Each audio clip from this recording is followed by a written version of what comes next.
Way back in 1980, a landmark game came out that would change everything. The name of that game? Pac-Man. Pac-Man had 4 ghosts with their own unique AI, and 2 modes, chasing and scattering. During scatter mode, the ghosts try to run away into their own corners of the screen. During chase mode, the ghosts have unique behaviors. It's a little bit complicated to explain, but the gist of it is basically that the red ghost moves towards your position, the pink ghost moves 2 tiles ahead of you, the orange ghost moves towards you if he's far away and kind of blocks off your area if he's nearby. The blue ghost, just don't worry about it. In 1985, Capcom would release Gunsmoke, a shoot-'em-up by Yoshiki Okamoto, who would go on to produce Final Fight and Street Fighter. And this game changed everything. Well, not really. Gunsmoke is a pretty unique shoot-'em-up because unlike most games in the genre, it focuses on very unpredictable, randomized enemy behavior. The main enemy type of the game is the Grey Cowboy. Essentially, they try to circle you, they try to orbit you and get behind you. And if they get behind you, it's really tricky to get them out because you can't shoot behind yourself. So you have this interesting push and pull going on where you try to push the enemies upwards and kill them before they get behind you.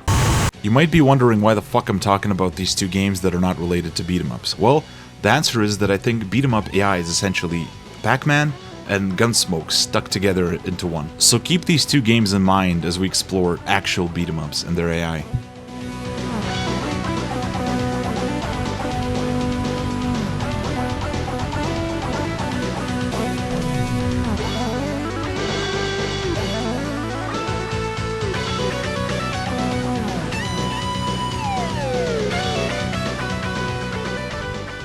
This topic is shockingly under-discussed and under-documented. What I had to do was basically kind of like eyeball games, reverse engineer them by playing and kind of guess what's going on under the hood. So it might not be entirely accurate, but this is the best I could do. And because it's so under-discussed, I have to come up with my own terminology for it as well. Okay, so first things first, I think there's basically 2 ways of making a beat-em-up enemy interesting. There's discrete states and there's neutral movement. Discrete states is something like you come up to an enemy and you try to punch, they duck under your punch and try to do a counterattack, or they jump over you, or they teleport over you, they backflip and try to counter, or these kinds of specific discrete pre-programmed interactions. That's good, but that's not what I'm going to be focusing on. What I'm going to be focusing on is neutral movement. There are 3 reasons why I want to focus on neutral movement instead of more discrete states. The first one is that it's very under-discussed, which is a personal frustration for me. The second one is that it's pretty unique. If you want more discrete state interactions, you can actually look at fighting games. They excel at that type of shit. The third one, I think this is the most interesting, neutral movement lets you create challenge before the player gets a hit in. So as a result, you don't have to undermine the impact of the player's hit, unlike you would if you, for example, had a block state, or like a dodge state where the enemy dodges. Effectively, it lets developers be a lot more hands-off once the player scores the first hit. Okay, so as a baseline level, you will have enemy states. So stuff like neutral state, where the enemy's not really doing anything, or maybe like walking around a little bit. You have the attack state, where enemies commit to attacking. You have like run, dodge, jump states, where they commit to some kind of movement action. And you have stuff like hit stun, knockdown, like launchers, block stun, those kinds of states, which happen after the enemy gets hit by the player. So you have all that stuff on a low level, but on a higher level you have something I like to call AI modes. Other people call them moods or something like that. Basically, it's what the enemy will feel like doing at this moment in time. Sometimes they'll try to flank you, sometimes they will try to be evasive, sometimes they will attack you directly, that kind of stuff. It doesn't map onto states directly because sometimes you need several states to create a mood, but it's still related to states. In beat-em-ups, there's these decision points where the enemies quote-unquote decide what they're going to do next. Usually this runs off a timer. Sometimes the timer can be static, like for example in Streets of Rage 1, where the timer is 4 to 5 seconds, or it can be randomized, like in Final Fight, where I have no idea when the enemies decide what they're going to do. The decision itself can either be conditional or randomized as well. So a conditional decision would be something like the enemy moves for 5 seconds, then they stop and check like, oh, is the player close? If they're close, then attack with a normal punch. If they're not, just keep moving. It can also be randomized where the enemy's like, oh, I'm far away from the player. Do I go towards the player or do I just move to a different area? And you can have a mix of both where the enemy's like, oh, I'm close to the player, 80% chance I will do a jab, 20% chance I will like backflip away or move somewhere else. Usually almost all attacks are conditional, and it's the movement stuff that's more randomized. Sometimes you have exceptions like Turtles in Time Arcade where the enemies will just randomly swing in the air, even if you're nowhere near, but you know, that is kind of stupid. Usually you can tell where the decision point is if you observe an enemy as they're moving towards you. They'll have these little pauses, like freezes in their movement, and that's exactly where they're deciding what to do next. Though sometimes games give them like explicit kind of looking around states, you know, where they're like, oh, where did the player go? I think that's usually another kind of decision point for the games. The level of commitment varies a lot between different games as well. For example, in Double Dragon 1, if an enemy decided to go in the spot behind you, they will commit to that until they reach that spot, even if you move away. In other games, enemies reposition more dynamically. If you want a more robotic modern game, then you should look at the Streets Rage 4, which has more static, high commitment enemy AI. Another thing to consider is that states will reset decisions as well. For example, getting knocked down or sometimes even getting hit will reset what decision the enemy will make. Now we arrive at position slots. These are, I don't know exactly how they're implemented, but they're basically two slots that the enemies try to occupy next to the player, on the left side and on the right side. In 3D games, it's more of a like circle around the player with a lot more slots. Sometimes it's called the Kung Fu Circle. These are almost like pure abstract representations of your enemy's game plan. The exact position and distance can vary a lot based on the exact enemy type, attack, that type of stuff. You have the target slot, which is the slot the enemy is currently moving to. The enemies don't have to necessarily move directly into the middle of the slot, they can move next to it with like a randomized offset. To make this more dynamic, the games do a target slot reset. It's when an enemy changes which one of the two slots they're targeting. This can happen during a decision point, or after a jump, or after a knockdown. Sometimes in some games it doesn't happen at all, so the enemies decide which slot they're targeting and stick to it. Sometimes instead of targeting the player's slots, enemies will target a position. It's very similar to slots, except it can happen anywhere on the screen, so they'll just pick a XYZ location and then move there. A very big important thing the games do to spice this stuff up is create a target orbit. So instead of enemies just picking a point on the screen and moving towards it, they pick 2 points. One is the base point and another one is the point orbiting that base point. And then they move towards that point that's orbiting the base point. That creates kind of like a circular movement around different points on the screen. It really helps them circle the player when they need to get around the player, for example. The last thing relating to position slots is slot capacity. In some games, enemies get kind of assigned to a slot, and the slots have a maximum enemy capacity. Other enemies know which slots are occupied and avoid choosing them. This isn't as common as you would think, but Golden Axe is a good example. Only 2 enemies can go to your position slots at any given time. The other enemies stay passive. Position slots present a bit of a quote-unquote problem that a bunch of games try to fix, where the position slot can be outside of the screen, so the enemy will try to exit the screen as they're targeting it. Games try to fix this by essentially preventing the enemies from targeting the position slot. They do this by, for example, doing a screen center check, where they check which side of the screen you're on and then targeting the position slot closest to the center.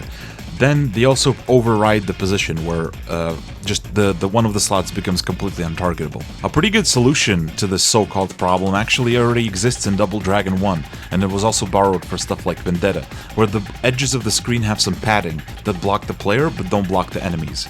Overall, I think this is developers overthinking this, and the problem shouldn't be fixed, because fixing it removes a very important dynamic. And what are you getting out of it? Just removing a very small annoyance? Come on.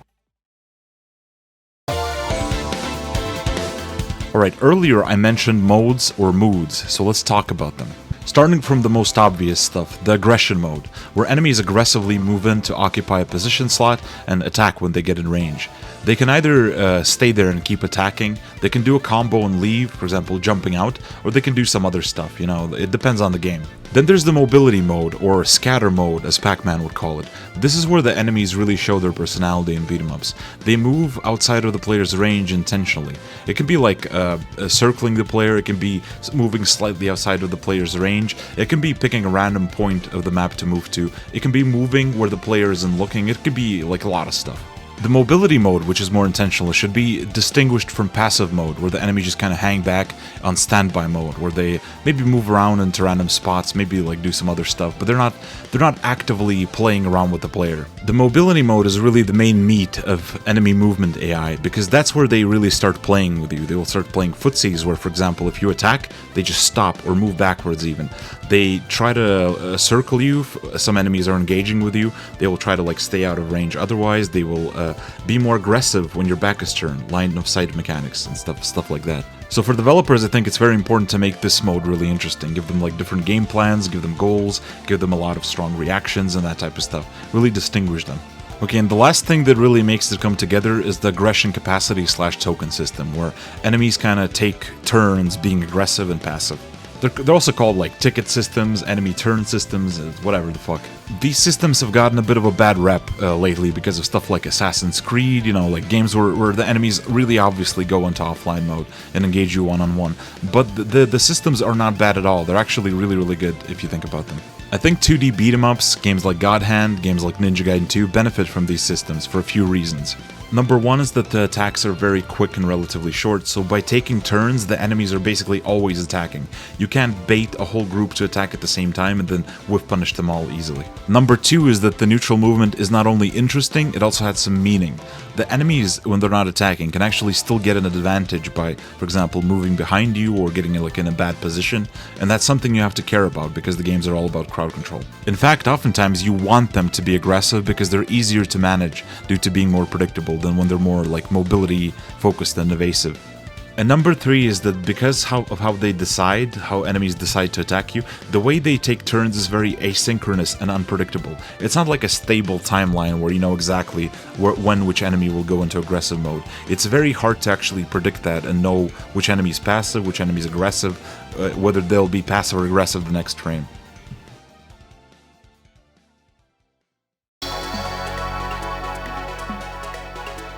I touched on this before, but let's focus on the types of movements the games have.